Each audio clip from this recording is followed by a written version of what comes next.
German Bangladeshi association ইউকের পূর্ণাঙ্গ কমিটির অভিষেক, মনোজ্ঞ সাংস্কৃতিক অনুষ্ঠান ও গালা ডিনারের আয়োজন করা হয়।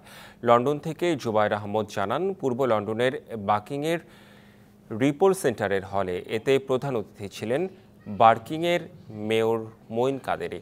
বিশেষ অতিথি ছিলেন সৈয়দ জিয়াউল করিম বাবুল, জাহাঙ্গীর আলম, মোহাম্মদ লিয়াকত আলী, সাজ্জাদ হোসেন সহ অনেকেই। দ্বিতীয় পর্বে সাংস্কৃতিক সম্পাদক ফারহানা লিমনের পরিচালনায় মনোজ্ঞ সাংস্কৃতিক অনুষ্ঠানে লন্ডনের প্রখ্যাত কণ্ঠশিল্পীরা মন মাতানো গান পরিবেশন করে উপস্থিত সকলের মন জয় করে নেন।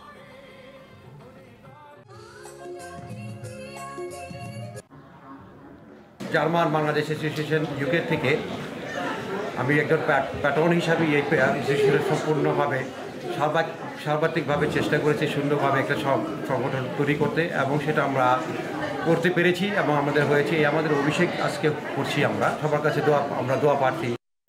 1, 2, 3 ঢাকায় জমি জিতে নিন 100% ক্যাশব্যাক সহ 20 কোটি টাকার পুরস্কার।